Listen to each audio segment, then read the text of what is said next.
Welcome back. I've got Antoniette Roze. How are you, Antoniette? I am well, Michael. Really happy to be here with you today. Yeah, we've been chatting for a little bit and finally we're here. I'm thankful for it. So, looking forward to our chat today as well. So, why don't you share a little bit about the amazing work you're doing and then we'll jump into the conversation. Excellent. Well, early on, I had something pretty tragic happen to me that got me very interested in the power of voice. It took a few different detours on to get to where I am now. But at this point, I am a speaker agent. I own an agency that helps speakers build their speaking careers and corporate training careers. And I also have a podcast, Speak Pact, that's all about the power of your voice. Yeah, it's important work. And I tell people, because we all know, that a lot of people would choose death over public speaking, which is kind of alarming, but I get it. I was kind of in that boat too. But then, and I've shared this on my show a couple times, I think, at least a couple times, how I got over my fear of public speaking. It was chicken pox. And everybody's like, huh? So let me elaborate for those that haven't heard this story. So I was 21 years old, and my brother, who's 5 years younger than me, came down with chicken pox, and this was in early March of that year. And at the time, I was working for an accounting firm, and you know that in March, that's tax season. So I was working a ton of hours and also going to school as well. So as kids, we'd come down with all the things that kids usually come down, but we never had chickenpox.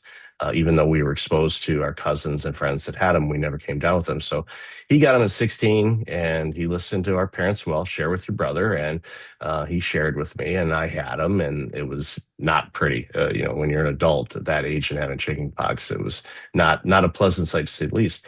But so basically, I was. In school, in college, and also working. And of course, I was quarantined for a week. So the CPA firm was not pleased that I was going to be gone for an entire week because that'd leave them shorthanded. But I'm like, I'm contagious. I'm quarantined. I can't be near anybody. Thankfully, no one else got it there. But college, same thing. I had a presentation to give in a business writing class, and it was a public speaking type of thing in front of the class. And I knew that that was a huge part of my grade, and I was dreading it. Didn't want to do it. Didn't want to do it. And then, of course, chickenpox came and called the professor. I'm like, I need to reschedule. I have, chickenpox, and if I need, I'll get you a doctor's note and all that. And he said, no, that's fine. But then, can we just pump it to next week when I'm free to come back? And they said, sure. So I had them everywhere, face swollen. I looked just horrendous. And after getting out of quarantine, I still looked bad for a good week and a half anyway. So I show up into class, getting ready and walking on the campus. Everybody's looking at me like, what in the world's going on with that guy? And and I walk into the classroom and everybody's kind of looking and then they're quiet. Now he had warned them already, indicating that I had him, and because I made sure to let everybody know in all classes I've been exposed to Right. it. Here's what you need to do. Um, so long story short, I go in the class and the professor walks in afterwards and looks at me and he says, Mike, can you go out here in the hallway for a minute with me? I'm like, sure. And we did. And he said, look, you probably know this already, but you don't look great. And I said, yeah, I know. But I wanted to come in and because I knew I had to give the presentation. He says, look, you're doing well enough. You're passing. I'll give you a C grade on your talk because I know you've been preparing for it. You don't have to give the talk. And I looked at him and I thought, nope, you know what? I've been preparing for this. I'm going to do it. I've been dreading it. Let's get it done. So I went and gave the presentation. I don't even remember what my talk was about. I'm sure it wasn't great. But after I finished, the entire class stood up and gave me a standing ovation. And it definitely wasn't an award-winning talk by any stretch. And the professor asked, why did everybody stand up and give Mike a standing ovation? Because I know I didn't get an A on the presentation. And they said, if he can go up and look like that and give a presentation, he deserves a standing ovation. And from that point forward, I lost my fear of public speaking. I had, occasionally get anxious, excited, like, okay, this is a big talk. I really want to connect with the audience. But I don't want anybody to get chickenpox to break their fear of public speaking, but it's one of those things where sometimes a life event can cause you, like in your situation, to really find your voice and share it. So I thank you for allowing me to kind of figure out and answer that question, like chickenpox. So it's feel free to use it if you encounter people that are afraid of speaking. It's like, well, at least you didn't have chickenpox. Uh, but yeah, Well, no, thank you for something that. shifted in you, and it Yeah. became not how you looked, how you were going to be perceived, because you knew you didn't look great, how people were going to receive you. It became more about the message Yeah. and the delivering that message. And really, that's a very important lesson for everyone. If you're there on stage to help someone, even if it's just one person in that crowd, or even if it's for Mhm. yourself, you really can't get nervous because it becomes less about you and more about the experience overall. So very good illustration, Michael. Yeah. And again, it's and I had a conversation earlier today with somebody that does some speaking, and we both agreed when you're on stage, it's one of those rare situations, especially today with distractions and smartphones and everything else that's going on in the world. It's one of those rare moments where you typically have, the attention of people in the room. And that's a pretty big responsibility. So you have to be a caretaker in many ways. Okay, I want this speech to help the individuals in the audience maybe be a little bit better, get a better understanding of what I'm talking about, to leave here with some information, maybe some inspiration, maybe some motivation, something where I didn't waste 45 minutes or to 90 minutes of their time. I've got a talk coming up in the end of April that, I looked at, it's like, I'm supposed to speak for 2 hours? I'm like, okay, that's a workshop. Okay, well, all right, let's plan accordingly. I can stretch that out and build things in, but I got to triple check with them. It's like, is that correct? Is it 2 hours? I just want to make sure. So I don't run out of material at, 31 minutes and go, all right. You know, who you got in the World Series this year? That's not going to fill up the 2 hours. Right. I mean, we could talk about all kinds of different things, but I could put on a short movie if we needed to. But ultimately, it's just understanding your audience and what they will benefit from, Right. and what's important to them. So, I'd love to hear your thoughts on that. That's well, that you hit the nail on the head. So people are there, they're present because they're looking for something. And it's oftentimes something that they're laying awake at night praying for. It's or it's just something that's noodling at them all day long. So you might have that something. And if you're more concerned about how you look, how charismatic you are, if you're doing all the right hand gestures on stage, you're more concerned about you and the delivery of that solution, that little inspiration, that little something, that missing point that they came there to get gets lost in the mix. So if you are honestly there to help just one person, and I always encourage people, especially newer speakers, to think of somebody that they have already helped and picture them in the crowd and speak just to them because you can't get nervous and you can't get self-conscious when you are there to help somebody else. So really at the end of the day, if that's what you're doing, it's very energizing. It becomes more of an experience than a talk, and filling up 2 hours goes by pretty quickly. Yeah, and you bring in stories to connect people, and not necessarily to have them imagine them being me, but I want them to think about an experience that they've had that may be similar, or some similar challenges or traits or experiences, and how to overcome things. Like burnout, for example. You're just asking people, okay, what does burnout feel like to you? I know what it felt like for me. What does it feel like for you?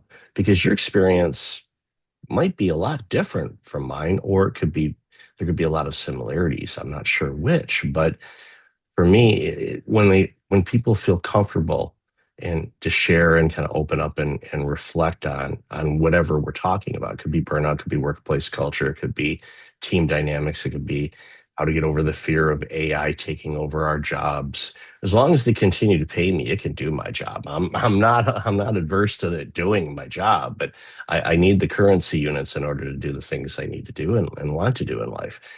But a lot of times, and I think of all the great speakers that I've seen, whether in person or the world famous ones that we all know and love, it comes down to that connection. It's like let's forget that we're in this conference hall or in this room or wherever we happen to be, and it's just a one-on-one kind of thing. We're Right. connected from an energetic standpoint, and also just you have my attention, okay. And then all of a sudden, when you see people start leaning in a little bit, I mean, not everybody does it, but every once in a while you see people lean in, you go, okay, they're wanting. I've hit something. All right, let's continue to serve and give. And I love how you said a moment ago. It's not like, okay, well, how am I using my hands? Am I pacing right? Am I looking at different people in the audience? Am I gravitating too much to the left side or the right side of the stage? What? We're all guilty of doing that from time to time, but it's like, no, just be present. Don't worry about how you look.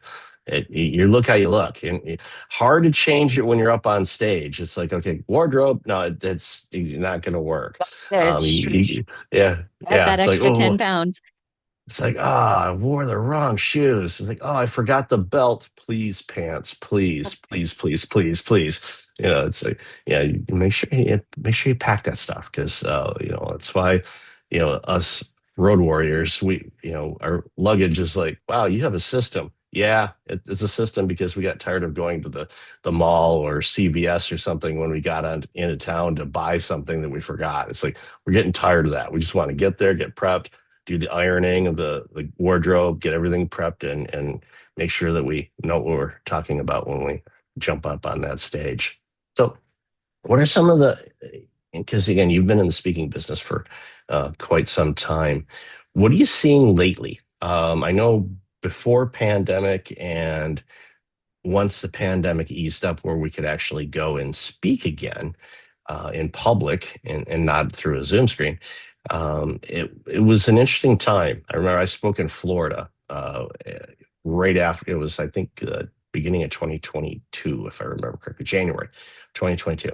And we were still kind of in that weird wear mask, not wear mask, really kind of depended on where you were kind of thing. And Florida was a state that tended to be a little bit more open depending on where you were.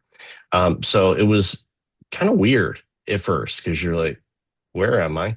Mm. And but then, I even joked. I remember when I talked in the room, and I'm up on stage and there's a podium in front of me, and I started looking around and going, where are my Zoom controls? I don't see them. It's like I need a board here so I can press. Can somebody? It's like make one for me so I feel at home here. Because I gave a lot of talks remotely in 2020 Mm. that saved me a ton of money on airfare, but I would have quite frankly rather gone and seen people face to face. But yeah, we live and we learn. But initially after that, it was everybody was kind of like, how's this going to go? And then normality or whatever that is kind of came back and we started seeing a mix of in-person and remote kind of stuff. But what are the things you're seeing, especially in the last maybe couple of years, that might be a little bit different than it was maybe in 2019 or before? It's a huge shift in the industry, not just because of that terrible experience where the rug was pulled out from underneath all of our feet globally, and the advent, the rise, not advent, I think it's been around for quite a while, but the rise of we common people utilizing the power of AI. So I will touch on that in a moment. Do you mind if I back up a little bit and speak to a Of couple of course. things you said earlier? Please, yeah, please do. It's really important foundationally because there's so many speakers that come to me and don't think that they can have that higher profit level of speaking or even corporate training because they haven't had some major thing, right? They weren't an ex-pro athlete. They didn't climb Mount Everest. They didn't have a near-death experience, whatever it was. They don't have a big story. But you touched on something that is so incredibly important. Another thing that speakers think is they need to have many talks, right, for different audiences. I completely disagree. Uh, 1 to 3 is max. What changes, and you and I kind of spoke about this prior to getting going live, is the story. So understanding who is going to be there, do your homework, who's actually going to be there, what kind of language do they talk? Are they going to relate to my everyday stories or my work stories? Know those things going in. That's what changes, not the core message. Every time you speak, you're collecting data. And like you said, you're collecting whether they're leaning in, but you're also collecting, are they phasing out? Are they checking their phone? Are they, fiddling around for their snack? Whatever it might be. That's very important data for you because you're always micro refining every single talk that you tackle. So, what I like to encourage any speaker or corporate trainer is to keep a story bank in your phone. You could use Trello, any free app. You could even just use your little microphone that comes with your phone. And any little thing that happens in a day that strikes you in one way or another, put it into your story bank so that you can draw from that later on. You don't need to say the whole story, but just give yourself some reminders because that's what keeps your talks fresh and that's what keeps you relevant. So that's really, really important foundationally. The industry has absolutely changed in multiple ways. First of all, there were a ton of people, right? We have a talent crisis in corporations these days because people got used to working in their socks. They didn't want to go back to their cubicles. And many of those people decided to become consultants, corporate trainers, um, or speakers. So the competition is massive, but also the opportunities are like they never were before. Like we all knew before that there was Zoom, there was Skype, we would utilize it if we really, really had to. But now we're all very comfortable with this kind of connecting with people. So that really expands the opportunities for speakers and corporate trainers. Also, many of these bigger corporations now have hybrid teams. They're not all on location, so they need trainers to come in and in a way that everybody can access. So lots of opportunity, but it is different. What they're not looking for anymore is information. Information is everywhere. We can get that, pull it out of our pocket. We have any information. What they're looking for is an experience that connects people to people, connects troubleshooting to the solution. It's more about connecting the dots and creating an experience that actually gives a micro transformation right then and there that they can go and put into action. That's what I see over and over. And the speakers that get booked through our agency are generally the ones that are very good, not at edutainment. That's different. That's not what I'm talking about. What I'm speaking about is giving actionable items that people can grasp in a short amount of time and go and put into action, go and implement. Yeah, it's critically important. And I think back to when I was running a healthcare organization. This is, oh my goodness, it's been 12 years ago when I started the last one. I've been out of it for 8 years now. Oh my goodness, math. I tell you what, time you blink. My late father told me, so as soon as you get your driver's license, hold on, life goes fast. And he wasn't talking about the driving. He's just life goes, and he was Yeah. definitely right on that. But I remember this healthcare entity, and they were struggling with retention, keeping people. There was no communication going on other than back talk and just it wasn't healthy, wasn't a good place to be. And I turned it around in about a year. And just because I created an environment for people to feel comfortable to share what they thought, what they saw, honor that, respect their beliefs and their thoughts, share their other people's opinions to see where they're at, find that common ground whenever we can, and learn how to collaborate better. And we went from people not talking with each other to people that didn't like each other partnering with each other for programs and different things. And we were able to grow and expand the clinic and go from nobody wants to work here to getting 1,000 resumes for a receptionist position. And Mm. it was like, okay. And I didn't give, and I tell people this all the time, I didn't give out a single dollar in raise. I didn't update anybody's benefits. I didn't buy them new computers or new desks or chairs or anything like that. I just created an environment where people could be who they wanted to be and be comfortable and feel that, that they belonged and their opinion and skills were valued and necessary for us to do what we wanted to do as a collective. And by doing that, it just created so many different opportunities for people to be their own leaders. And there were several people that went on to hospital type roles. There was a couple nurses that I brought in that had career aspirations to be in senior leadership. And one of the things I told them was, "Hey, learn how to do public speaking.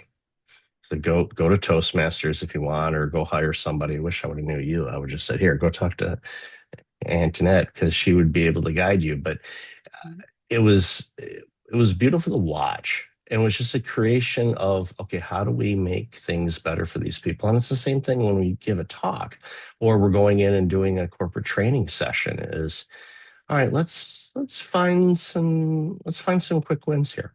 And that's what we did. And that's how I was able to get the trust of everybody was I met with everybody as a whole and individually for the first few weeks in the role. And one of the things I asked, same question to everybody, if you were in my seat, what would you do first? What would you change? What would you try to improve? And they gave me a ton of low-lying fruit, got the approval from the board, implemented a bunch of those things. All of a sudden, they're like, whoa, he listened. Yeah, no kidding. I don't want to come into a toxic cesspool and have it stay that. That's not fun. And going into corporations, they're hiring you to help them break through a challenge that believe me, they've tried to fix it internally. Most companies do. They would rather do it internally than have to seek outside help. But when they go get that outside help from a corporate trainer or somebody that can help them break through something, they're looking for some solutions. So once you know the challenges they're facing, help them get those, like you said, micro wins. You get those, that builds momentum because then they start having the belief, maybe we can turn this around. Maybe we can make this a better place. Maybe we can be more productive. Maybe we can navigate through this whole AI stuff and become better because of it, not have it be this, overarching fear that's going to take all of our jobs. Mm. And it's fun to watch, from somebody that does it. I enjoy going in and helping organizations find whatever they're looking for. It's cool.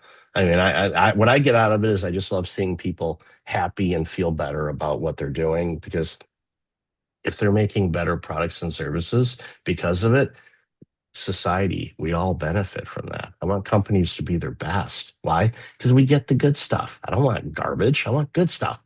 So how do you make that happen? Well, you create the environment for them to thrive. You said maybe, and that's really that's your biggest job as a speaker and corporate trainer. One of the biggest mistakes that most speakers and corporate trainers make is they try to do too much too soon, right? They try to pour the whole pot of pasta on everybody's heads. It could be your grandmother's amazing dish that you love, love, love. But when you're full, you're full. And your hands go up. Oh, grandma, I love it, but I can't, I can't. That's the last way. That's the last state you want to leave your audience in. This is what you want. And the 45 minutes to even 2 hours that you get with that precious audience is take them from, maybe I can do this. Huh, those are interesting concepts. And they listen more. Maybe I can do this. To, you know what? I can do this. And then they'll seek you out. Speaking and corporate training should be the first step in a journey. It's not, they can't get it all right then. And that's where you'll lose it. If you create an excitement to take the next step, you've done your job. And I think many speakers believe that they have to make sure everybody has what they need to go and do the thing. That's humanly impossible. You can't, you're going to overwhelm. And it's just not possible. So that is the number one thing. Think of one micro transformation, one spark that you can give them, and people will forget what you say. They're going to forget pretty much everything you said, but they will never forget the transformation or that light that you gave them to take the next necessary step that they needed to take. Yeah, and that's a beautiful way to put it because again, and you and I both have sat through talks and they've literally taken their entire book and dumped it on you and you're like afterwards you're like what just hit me? Oh my goodness. And yeah, you're like, okay. And or they're taking notes, or if they're using a phone app to record it, which is a really good usage of AI, in my opinion. It helps catch things you may have missed. But again, you still have to go back and listen to it and read the summary. Otherwise, it's like what a lot of people do when they attend conferences, events. They gather all the notes and they put all the trinkets that they got from the booths and it sits on their bookshelf for a year or two and then they end up throwing it out one day and they never look at it again. And that happens with a lot of talks, but eventually I think it comes down to this is just like you said, leave them something, a spark, something where they could try a micro step to try something, whether it's okay, I want to implement AI in the workflows that I do. All right, well, don't try to implement it for your entire workflow. Pick something. It's like, okay, what tools are available now that can help me potentially streamline this a little bit? But then of course you ask yourself, if that works, what does that create for me? What does it give me extra time? Does it allow me to spend more time working on this? Does it give me an ability to take maybe a little bit longer of a 15-minute break instead of the 15-second break? Could be anything. I don't know. I'm not going to guess what that will do for you. But here are some ideas and some concepts for you to look at. And obviously, feel free to reach out and follow me on socials. I can put some different things out there. You can pick up little things in there, but ultimately, it's not doing it for them, it's giving them the permission to do it themselves. And that's ideally what you, as a speaker or a trainer, you want them to take what you've learned or what they've learned from you shared, implement something. And you know this, I know this, a lot of people that are listening right now know this as well. A lot of consultants will go into a business. Here is the secret recipe for everything. If they follow this, you're going to do it. No, they don't follow it. It's too much. It's like it's like here's how to do this, and they don't look at it. Or the 18 million free PDFs that we have in our download folders on how to do whatever. There's a trillion of those things in everybody's download folders across the globe. And do we open them? No. We download them. Yeah, that's gonna be great. Gone, never to be looked at again. And it's because we get so wrapped up in our day to day, we don't we don't know how to actually allocate time to say, okay, I'm going to look at the resources I got. Because unfortunately, the download folder is a digital junk drawer. It just is. Everything goes in there. And unless you have a system in place to kind of move things forward, that's going to make a big difference in how you are productive. It's the same thing with taking notes from a trainer or from a talk is as a consumer or a listener, figure out your system to say, okay, yeah, I'm going to try that, or no, I'm never going to do that, or grade them. Literally, grade my talks, grade the information I provide. What was an A? What was a B? What was a oh? If I could give you a G, this is worse than an F for those that remember grade systems. Like yeah, this is garbage. No, okay, good to know. I'm going to make a note of that. This one doesn't resonate with this audience.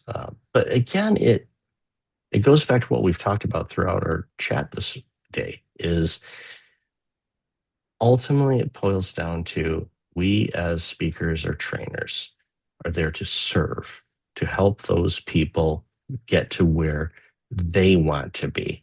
Because you do it enough, all those audiences are going to help you as the speaker or trainer get you to where you want to be. It's very Zig Ziglar, I think, is who kind of coined that phrase, or it might have been another speaker. I don't know, Jim Rohn or Tracy. There's a billion of them out there that have shared similar things. But ultimately, I'd love to hear your thoughts on that as we come to a close on our chat today.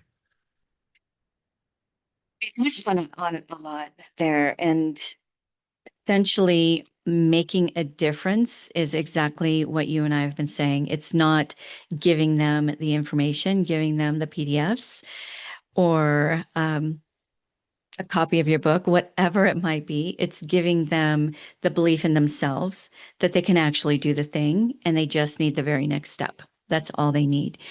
I love what you said about the death drawer, right, of the file box that never gets opened, and that's so true. And again, I see, of course, I always encourage speakers to have something to give at an engagement, but it's not because of the gift itself. It's because then they can come into your fold and get nurtured by you in your other ways. And so many speakers will work months on this one thing that they're going to give away. And honestly, most of the time, that thing's not, if you cannot create it in an hour, don't create it. You know, we all see those the CTA, right? The call to action gifts. Just a little something. Do not pour your heart and soul into a 15-page something, right? Just really what I would do is reinforce that next step that you leave them with. You know, not try to give them anything really beyond that, and then nurture them along the way. That is the that's really it. If you can inspire the next step in a person, whether it's for their career or their personal life, so they don't burn out or they can achieve that next level that they want to scale to, you've done your job as a speaker or a corporate trainer. One of the things I used to give away at some of my talks early on was just a single sheet of paper that had my logo on and all that stuff. This is track your interruptions. And we talked about how interruptions can, really cause havoc, and whether it's interruptions, people coming to your desk or cubicle, or our smartphone notifications we get all the time. I actually published an article this morning on our blog site about that. And it's so disruptive and takes you off your focus of what you're working on. And I know the science has said, from 20 something minutes to who knows how long it takes you to get your focus back. And when you're getting constantly interrupted, you're getting frustrated, you're getting stressed because you're not doing what you want to accomplish, which could be very important for your work, or it could be just something that your ego is like, I want to get this finished because it'll make me feel better. And there's nothing wrong with that. Feeling good is a good thing, within moderation. Don't do anything illegal. But again, it's those things like that. And it was a simple sheet, and people kind of, I love that. I'm using it all the time. I'm like, could have done it on a post-it note. That's what I used to do when I first started. But it was that visual cue, as you mentioned. It's like, here's just something, to get you in the momentum of maybe shifting a little bit. I'm not going in there and say, we're going to have you change everything you do. No, then no one's going to do it, because the change word is something that people just go, I can't change. Although I want things to be different, but I can't change. Yeah. I used to Brilliant have hair. I example. just, yeah, go ahead. That- That's a brilliant example. Mel Uh, Robbins has one that's another really good example. mhm. And I was just like, how did she get so rich off of this? Right. But essentially, she taught you how to count backwards from four and say, I think the word is launch. I can't even remember these anymore. But four, three, two, one, launch when you're having a hard time getting out of bed. Right. And it's so simple. Any of us can do it. I actually do it, and I think of her. I think her word was launch, but that's the word I use. Um, but it reminds me that she gave me something I could put into action, and it brings me back to her. Um, and then when the person needs that next something, they're going to look you up on your podcast or on LinkedIn, wherever you might be found, for that next something that they're then ready for. People need It's like the chinks in a chain. If one chink is missing, the chain's kind of no good if you need that length of chain.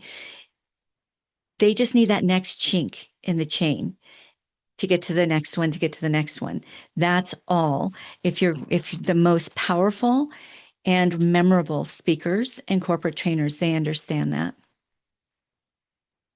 Just connecting the links. I loved it. So, love this. Looking forward to chatting with you again. Where can people find out more about you and all this awesome work you're doing? Fabulous. Yep. So there's three main places. I love LinkedIn. It's my playground. So it's the numeral one, Antoniette, Antoniette, number one, Antoniette, and I'm on all the socials with that. Also, my podcast, Speak Pact.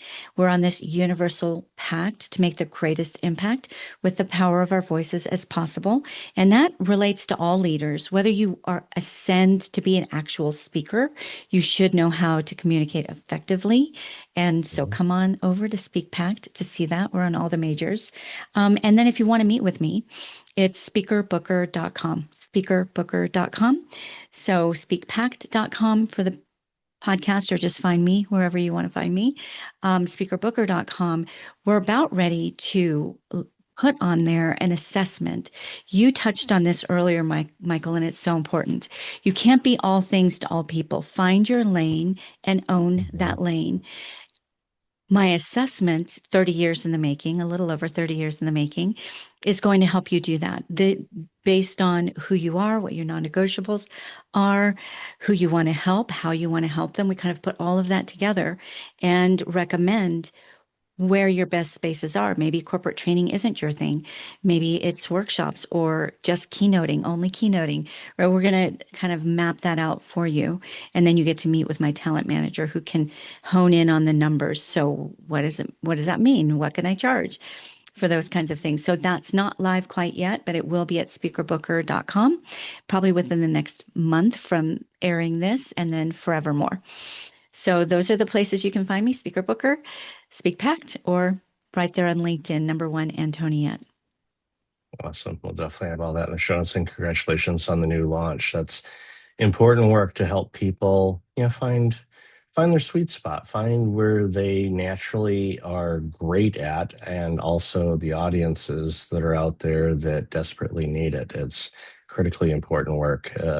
Always has been in critically important work. It definitely is in this world that we're in today, for sure. So, love this conversation. Looking forward to our chat again. So, thanks again for being on the show. For having me. Ciao, ciao for now.